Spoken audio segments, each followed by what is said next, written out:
Supreme court के latest advisory opinion ने दिल्ली से लेकर चेन्नई, कोलकाता और तिरुवनंतपुरम तक एक नया कॉन्स्टिट्यूशनल चार्टर क्रिएट कर दिया है। क्या प्रेसिडेंशियल रेफरेंस पर सुप्रीम कोर्ट का आया ओपिनियन गवर्नर और स्टेट गवर्नमेंट के बीच चल रही पुरानी कश्मकश को फाइनली रिजॉल्व करेगा या फिर फेडरल पॉलिटिक्स को और ज्यादा कंबस्टेबल बनाएगा? ये सवाल अब लीगल एक्सपर्ट, मीडिया हाउसेस और पॉलिटिकल लैंडस्केप भी जोरों शोरों से डिस्कस कर रहे हैं। आप तो जानते हैं कि ex chief justice of India BR Gavai अपनी रिटायरमेंट से पहले एक बहुत ही इम्पोर्टेंट प्रेसिडेंशियल रेफरेंस पर अपना फैसला सुना के गए, जिसके बाद उम्मीद थी कि शायद अब सालों से चल रही गवर्नमेंट और गवर्नर के बीच की टसल शांत हो जाएगी। लेकिन तभी कुछ ओपिनियंस ऐसे सामने आए हैं जो कुछ और ही स्टोरी सुनाते हैं। सुप्रीम कोर्ट की 5 जज constitution bench of ex chief justice BR Gavai, now chief justice Suryakant and justice Vikram Nath, PS Narasimha और AS चंदूरकर ने 20 नवंबर 2025 को एक unanimous opinion of the court deliver किया, जिसमें कोर्ट ने क्लियर कर दिया कि गवर्नर इनडेफिनिट डिले नहीं कर सकता,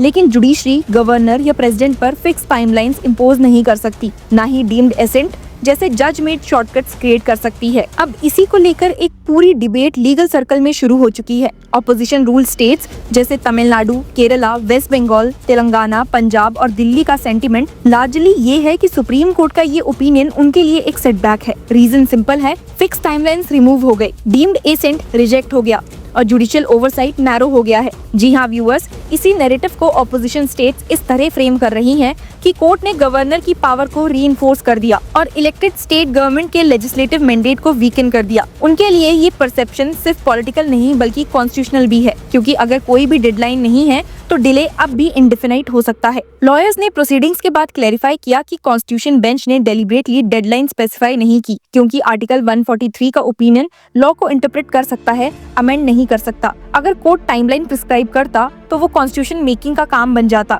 जो पार्लियामेंट की एक्सक्लूसिव पावर है। कोर्ट ने इसीलिए एक जुडिशियल रेमेडी दिया, which is limited judicial review, ना कि एक legislative solution. Opposition rule states का व्यू पॉइंट ये है कि विदाउट फिक्स्ड डेडलाइंस गवर्नर का रोल एक विटो प्लेयर जैसा बन जाता है, जो प्रोसीजर के नाम पर पॉलिसी डेडलॉक क्रिएट कर सकता है। ये भी कहा जा रहा है कि कोर्ट ने चेक्स एंड बैलेंसेस का सिस्टम प्रिजर्व किया, लेकिन इलेक्टेड गवर्नमेंट का लेजिस्लेटिव विल अंडरमाइन हो सकता है। आपको बता दूं कि ये डर इसीलिए भी स्ट्रॉन्गर है क्योंकि 2024 के बाद centre state political divide deepen हो गया है और गवर्नर्स का इंटरफेरेंस एक सेंट्रल पॉलिटिकल थीम बन चुका है। तमिलनाडु के एग्जाम्पल से ही पिछले 2 सालों का फ्रिक्शन क्लियर हुआ था, जब गवर्नर के पास 20 से ज्यादा बिल्स पेंडिंग थे, जिनमें कुछ पर गवर्नर ने केप्ट पेंडिंग का एम्बिगुअस टैग लगा दिया था। वेस्ट बंगाल में भी बिल्स का बैकलॉग एक लार्जली पॉलिटिकल टसल का सिंबल बन चुका है। केरला में गवर्नर और चीफ मिनिस्टर के बीच एक रनिंग कॉन्स्टिट्यूशनल कोल्ड वॉर चल रहा है। ये सब सिनेरियोज रीइंफोर्स करते हैं कि कोर्ट का ओपिनियन कन्फ्लिक्ट रिजॉल्व नहीं करेगा, सिर्फ कन्फ्लिक्ट को कॉन्स्टिट्यूशनली रेगुलेट करेगा। पर एक सटल लॉन्ग टर्म इफेक्ट ये हो सकता है कि गवर्नर्स अब कम्प्लीटली साइलेंट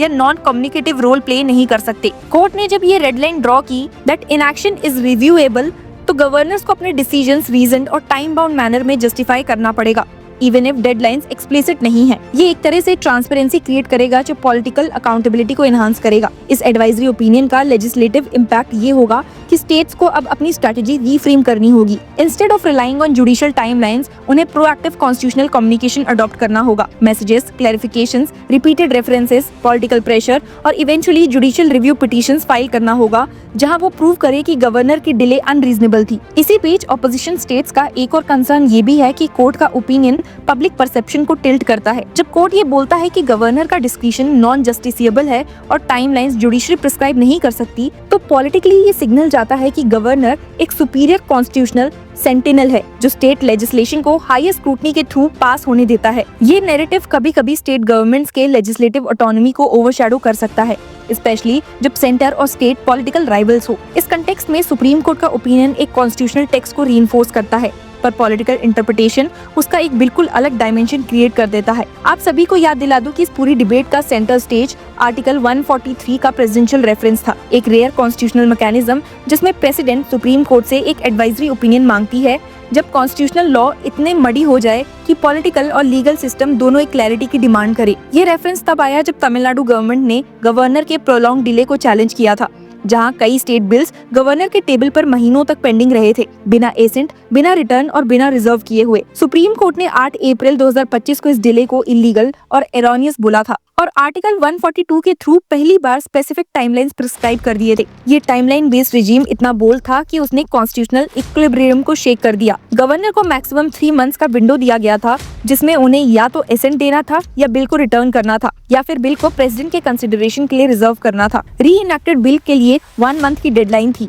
और प्रेसिडेंट को 3 महीने के अंदर डिसीजन लेना था। कोर्ट ने तो कुछ लंबी पेंडिंग बिल्स पर डीम्ड एसेंट जैसे कंट्रोवर्शियल कॉन्सेप्ट को भी सजेस्ट किया था। नेचुरली ये सब चीजें इतने डीप कॉन्स्टिट्यूशनल कॉन्सिक्वेंसेस लाई कि प्रेसिडेंट द्रौपदी मुर्मू ने आर्टिकल 143 के तहत 14 पॉइंटेड क्वेश्चन सुप्रीम कोर्ट को रेफर किए। क्या कोर्ट टाइमलाइन फिक्स कर सकता है? क्या गवर्नर और प्रेसिडेंट के कॉन्स्टिट्यूशनल डिस्क्रिप्शन को जुडिशरी रिव्यू किया जा सकता है? क्या कोर्ट डीम्ड एसेंट जैसे डॉक्ट्रिन्स को इन्वेंट कर सकता है? कोर्ट ने कहा कि ऐसा करना सेपरेशन ऑफ पावर्स का डायरेक्ट वायलेशन होगा और ये जुडिशियल अमेंडमेंट के बराबर होगा, जो पार्लियामेंट का डोमेन है। इससे गवर्नर और प्रेसिडेंट के कॉन्स्टिट्यूशनल अथॉरिटी को एक तरह से रीइंफोर्स किया गया, क्योंकि अब कोर्ट ने ओपनली ये कह दिया कि उनका डिस्क्रिशन नॉन जस्टिसेबल है, पर सिर्फ टू एन एक्सटेंट। ये एक इंटरेस्टिंग ड्युअलिटी क्रिएट करता है। डिस्क्रिशन को प्रोटेक्ट करो पर इनएक्शन को पनिश करो। कोर्ट का सबसे स्ट्रॉन्ग कॉशन गवर्नर्स के लिए ये था कि वो बिल्स पर साइलेंस मेंटेन करके स्टेट लेजिस्लेचर को ब्लॉक नहीं कर सकते। ओपिनियन ने ये रिमार्क किया कि लेजिस्लेटिव प्रोसेस को स्टॉल करना और बिल्स को प्रोसीजर लिम्बो में डाल देना एंटीथेटिकल टू द कॉन्स्टिट्यूशन है। कोर्ट ने क्लियरली बोला कि गवर्नर के पास सिर्फ 3 ऑप्शंस हैं: